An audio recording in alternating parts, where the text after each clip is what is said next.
All right, thanks for joining us with the FLEOA 111 project. I want to thank all of you that have reached out with your support. For those of you just tuning in, you can find us on social media. You can find us on Instagram, YouTube, Facebook under FLEOA111project.com. That being said, Will, who do we have today? We have BK, I'm going to mess this up, Blankstein. I hope I didn't mess it up because I'm afraid of him. BK, You might pay for that one. that's right. BK was a Israeli Defense Forces infantryman. He specializes in shooting and hand-to-hand combat and various other warrior skills. They have his training program, his company is Masada Tactical, and they have an outstanding tactical training program. Yeah, he's gonna be an awesome guest. I look forward to having him on. Yeah, we're gonna have him at our we're gonna have him on this podcast, obviously, but we'll have him at our seminar coming up at Bellicose Martial Arts in Crofton, Maryland during Police Week. So he'll be there with a slew of other highly skilled practitioners and law enforcement professionals. So it'll be a great seminar for everybody that can make it. Sounds like an awesome event. Yeah, it's going to be good. You can actually register on our website at FLEOA111project.com. And if you have any questions, you can reach out to either Will or myself via social media. Happy to answer any questions you have. Absolutely.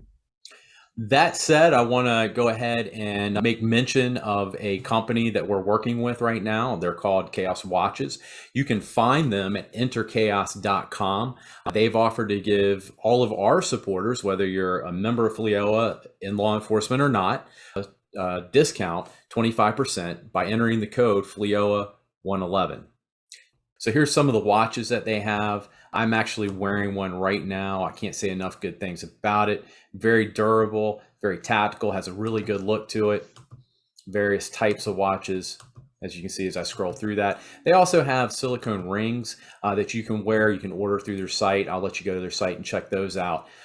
They come in various sizes and great to wear if you're a warrior athlete or a law enforcement professional. That way you don't get them snagged on anything, or if you're working out, doing jiu-jitsu or any type of martial arts, you don't have to worry about taking it off ahead of time. Speaking of jiu-jitsu, do we have any new rash guards coming out?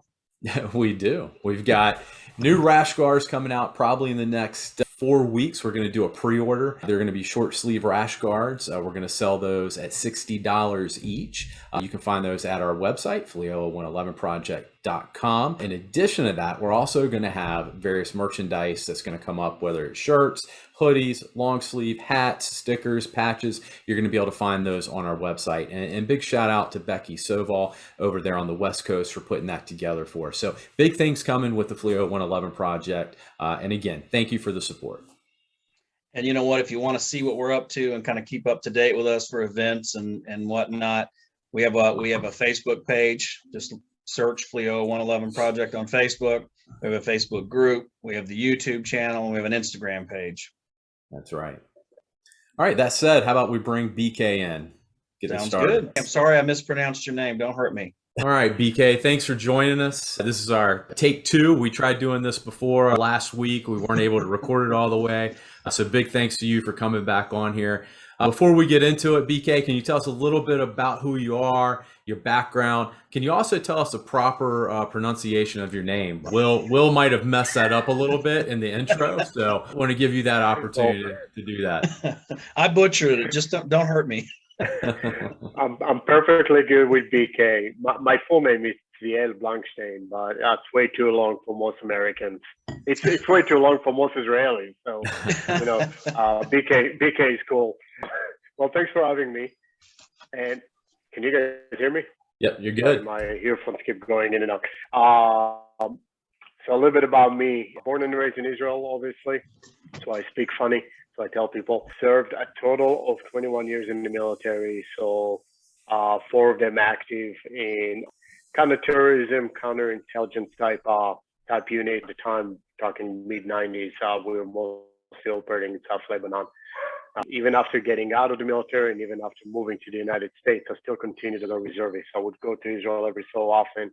And as a reservist, I'd mostly be on a training capacity. So I'll train a lot of the Israeli military and Israeli police units, which was a lot of fun. And allowed me also to bring to America a lot of the skills that they get updated over there. So I'm sure we're going to get into a little bit of the history of Krav Maga, but unfortunately, a lot of organizations get a little stagnant. And one of the things that I appreciated about my my reserve service is it allowed me to stay fresh and change things and evolve as we needed to. What else? Got my undergrad in counterterrorism and international security. Got my master in security management. I was the lead defensive tactics instructor for the Maryland Police Training Commission for 3 years, from 2008 to 2011. Started Masada Tactical in 2007. So we've been in business for 14 years. Under the Masada umbrella, we have 4 companies. We have a self-defense program for civilians. We have a tactical division that trains over 300 law enforcement agencies around the country. We have a security company, and we have a healthcare consulting, which specializes in teaching hospitals workplace violence prevention. And I'm a medic. That's a lot. That's a lot. And you also are a partner in a company called Roger That. They sell T-shirts, grooming accessories for beards. So I might have to get some of that. I don't know if you see, but I got my swag on right now. I appreciate it. That's awesome. Looks good on you. But yeah, so anybody listening, you can go to their website, Roger That website, and you can enter FLEOA 111 for a 10% discount. So we appreciate you guys doing that. It's a really cool shirt. I like it. I put it on earlier. My wife was like, "Where'd you get that? Why didn't you get me one?" So anyway, so yeah, appreciate you coming on. Now, talking about Krav Maga, how long have you been doing that, and what other martial arts do you do, or have you trained in? So, growing up in Tel Aviv, actually, I started there are 2 big lineages of self-defense in Israel. One is called Hanover, ran by Dennis Hanover, and the other one is the Skornik line, started by Gadi Skornik, who passed away a few years back, and now ran by Guy Skornik. So I actually grew up under Guy and Gadi Skornik. They were my instructors, started at about 5 years old, which was a combination of judo, karate, boxing, Krav, all of that kind of, I would say probably one of the original mixed martial arts out there. I really didn't get into Krav until I got into the military. Going for basic training, everybody gets Krav Maga to varying, I guess, degrees. So being an infantry guy, doing regular basic training, it's a lot of how to use your rifle to block attacks and to strike as a blunt object. And then as you go into special operations and you go for the counterterrorism school, you learn some more. But the emphasis is not solely, but primarily on aggression. So we understand that we have very limited amount of time, and we got to get these 18-year-old kids to be proficient enough to protect themselves and their teammates. So it's all about mindset, right? So as far as skills are concerned, I would say that I didn't get into like the minutia of the techniques until actually after the service, when I went from various instructor training programs. That's where I really learned each skill. This is the proper execution and so forth.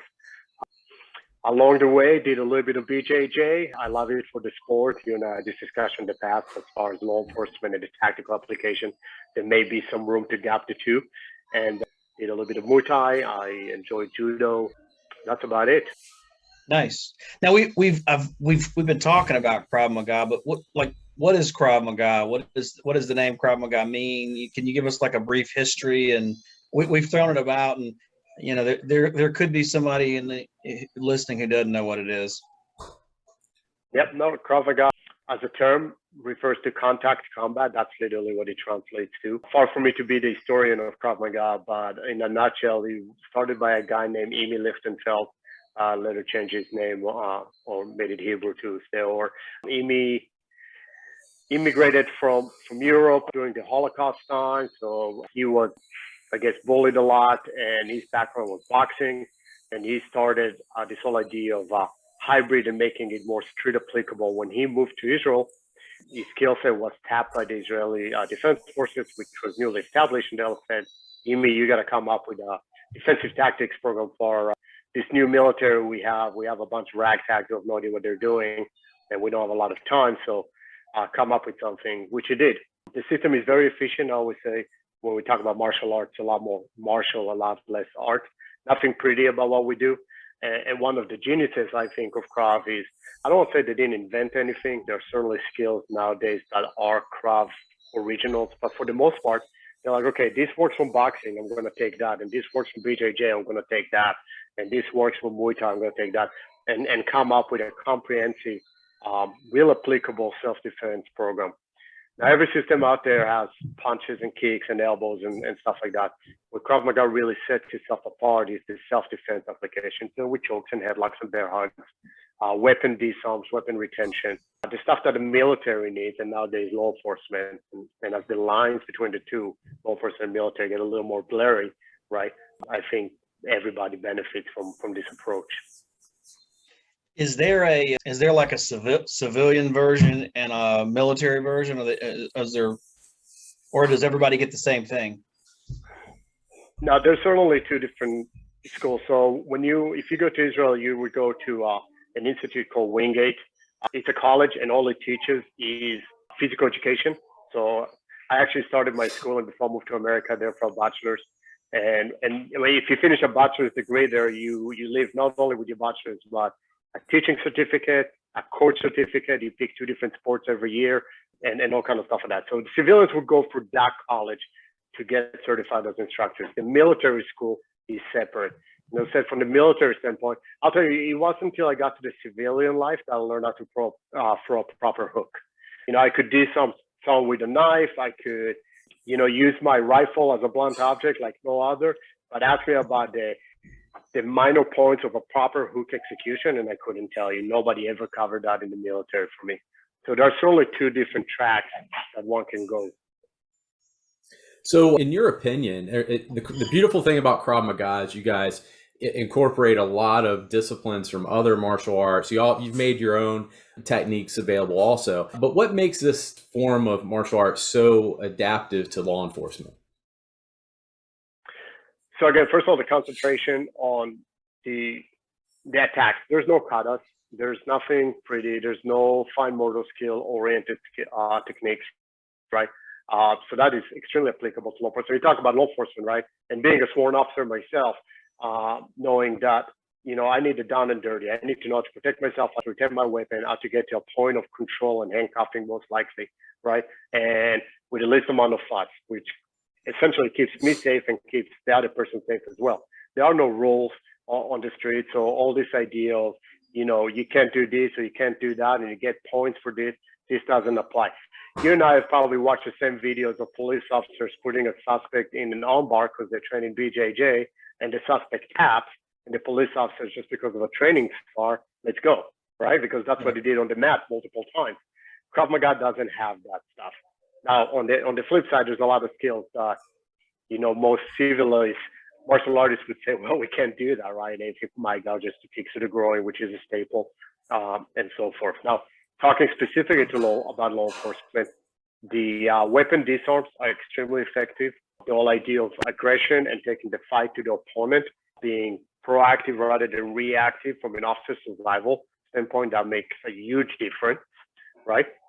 Weapon retention skills are like none that I've seen in any others. So all those are extremely applicable in my mind to law enforcement. I know you've been training law enforcement for quite a while. What kind of drew you to law enforcement specifically? It seems like in American martial arts, the civilian market's more lucrative. Maybe I'm wrong, but no, you're right. And I wish I was a more decent business person who would know how to do that correctly. Again, being someone that considers himself a warrior, right, coming from the military world, and as I said, I'm now a sworn officer as well.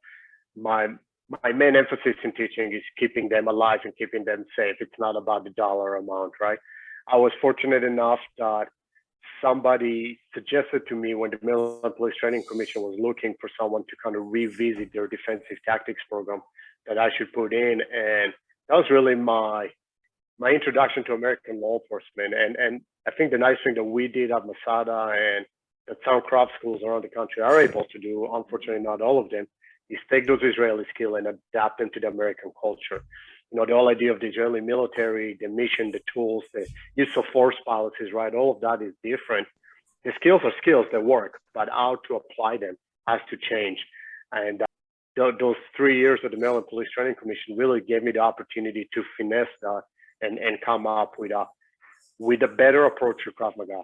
Again, I didn't change the skills. I just changed the way I deliver it and the way I instruct law enforcement in applying them.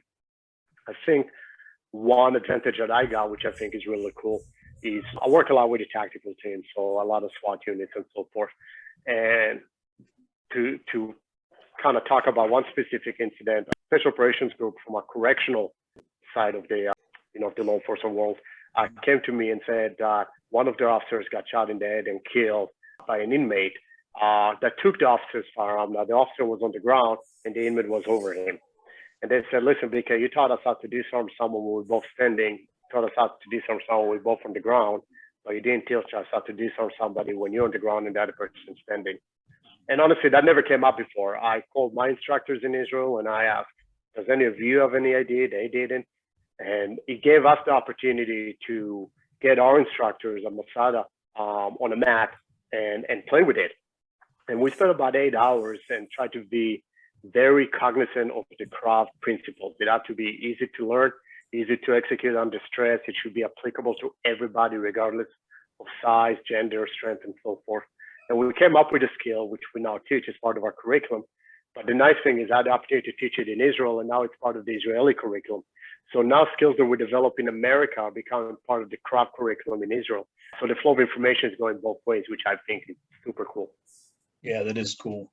So what specific law enforcement organizations, if you can stay, have you trained? And have you done contract work as well, or has it mostly been seminars? Or no, so obviously I've been contracted with the Maryland Police Training Commission. That's the big one, 3 years, redoing all the defensive tactics. So I taught all the academy classes for the commission, all the instructor level certifications I did. So most agencies in Maryland, even if I didn't train directly, they're probably learning from a manual that I wrote. And aside from that, the big clients for me are in Georgia, Alabama, Ohio, and Indiana now. Those, for whatever reason, became the big hubs. So we go there, we present our conferences, but then we keep being brought back by different agencies to cover specific for them the skills that they need and want. Anything from firearms training to Krav defensive tactics. Nice, very nice. Yeah, it's been fun. So we got introduced maybe a month or two ago by Ernie Kirk, who we're going to have him and his wife on here soon on the podcast. But I started following you on social media at Masada Tactical, and anybody that doesn't follow you on social media, they should. Some of the training evolutions that you guys have, I've told you before, very impressive. I butchered it last time. I'm going to butcher it again, but the training evolution has something to do with you're in a hand-to-hand situation in the basement of a building. You run upstairs, you apply a tourniquet, drag a body down, and then you have to fire a sim gun and maybe interact with some other potential assailants. But can you talk to us a little bit about that, some of the training evolutions that you use for your students and why they're so practical, and just kind of tell our audience a little bit about that? So when we try to teach people how to prepare for a real life encounter, right, the challenge is always, how do you make it real? How do you get that stress inoculation level? You keep it safe, right?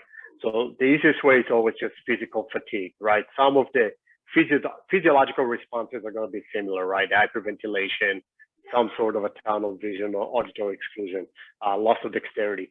So we try to simulate that, but to an extreme. So not only are we getting the fatigue by dragging somebody or running up and down flights of stairs, the room is filled with smoke. You have a gas mask on, which limits the field of view and makes it harder for them to breathe. So we try to really get them as ready as possible.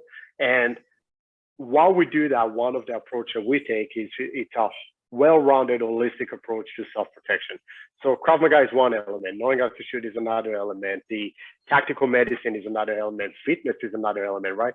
I don't want them getting into a life or death situation, doing everything right, and then dying from a heart attack because they were out of shape, right? So the goal is to really make the complete warrior, not just, we are Krav school or we are farm school. It's really to give them everything and put it all in context. So, going back to the principles of Krav that we said at the beginning, it's all about aggression at the end of the day, right? Are they going to have the best punches at the end of that evolution you described? Probably not. It's going to go out the window. It's not going to be pretty, right? But they're going to keep going, right? The person, I know when I did it and I was dragging down that person, I'm 170 pounds and my partner happened to be about 260. So I'm trying to drag him down 3 flights of stairs. Let me tell you, I feel bad for the guy because I literally just pushed him down the stairs and rolled him down. But, it's all about mission accomplished at the end of the day. But that's real world. Yeah, it is. And you know, to kind of piggyback on that, that's why it's valuable for those in law enforcement trying to get instruction from, you know, an external component outside of their law enforcement agency to really research who they're getting that training from, because you recognize the value of that F3. And all three of us, we know what F3 is: fight, flight, or freeze. It's that body's response to any type of a threat. That autonomic nervous system sets in. And next thing you know, your audio exclusion sets in, you get tunnel vision, dexterity goes out, and you can train all day long in a jiu-jitsu school or maybe at a Krav school or judo school trying to be ready. But you know what?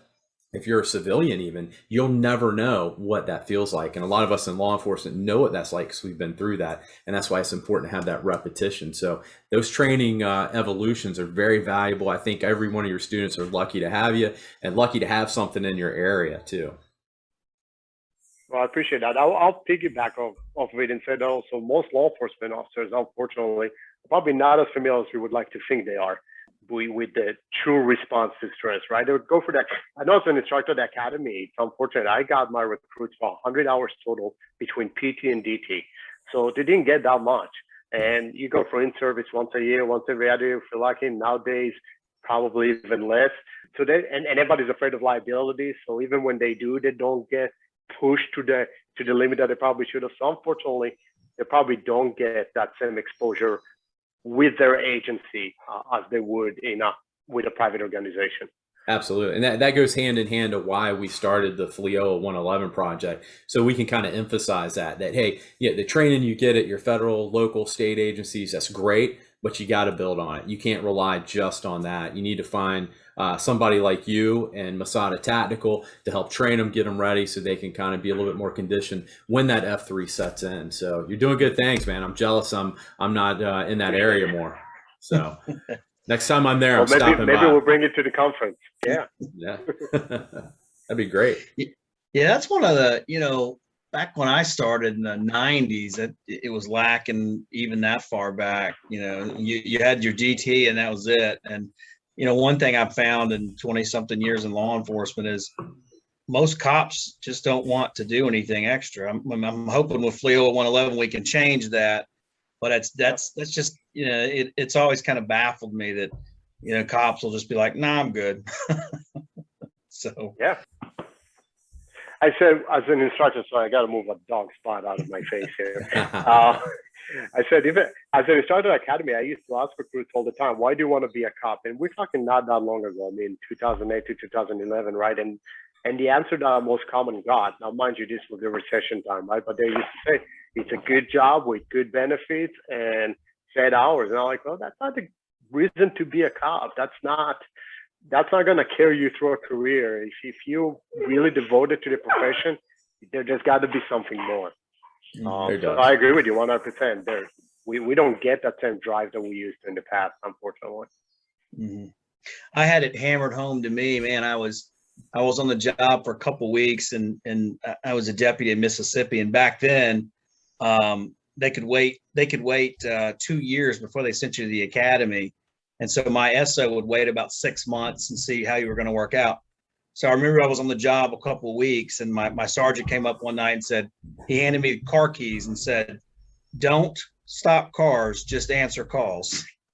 So 2 weeks on the job, I get a call. It was like a vagrant. And I mean, I went up talking to the guy, tried to get him to leave. He was a little mentally ill. And the next thing I know, within a split second, we were struggling. And, you know, I had some training before and I was able to throw him to the ground and cuff him, but it turns on a dime. And I remember back then I was like, I got to get in better shape and I got to train more. I remember thinking that so I can go home at the end of the shift. Yeah, 100%.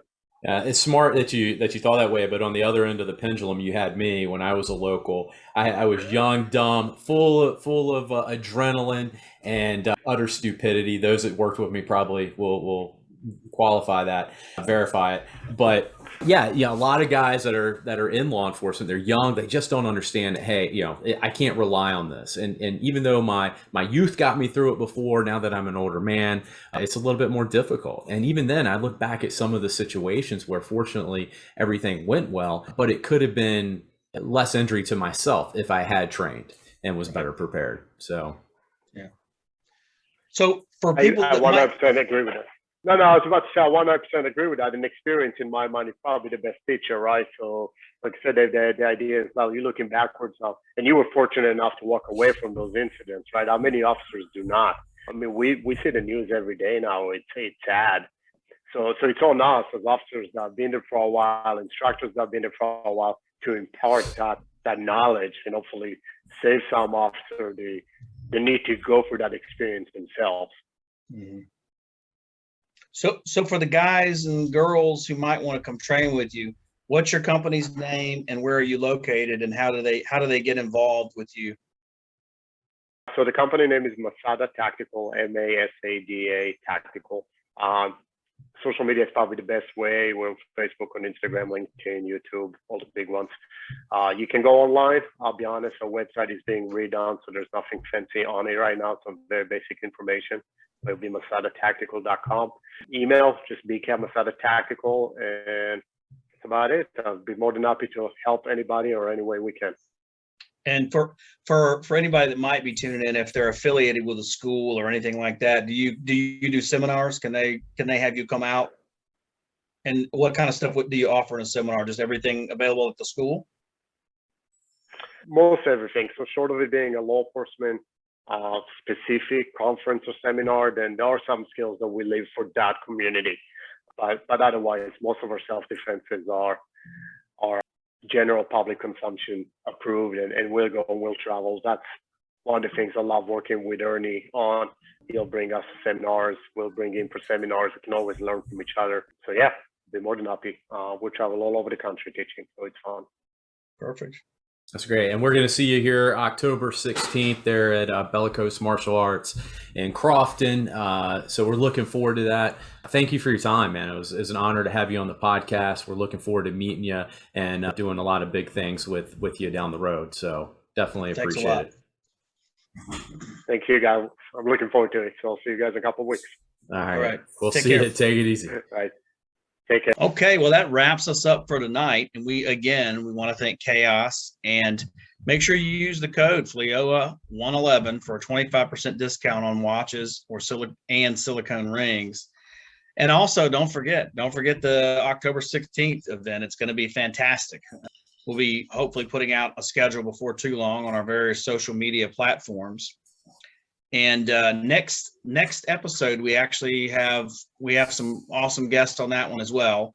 Be Ernie and Ann Kirk, they run Krav Maga Universal, which is a fantastic organization. They've got numerous instructors nationwide.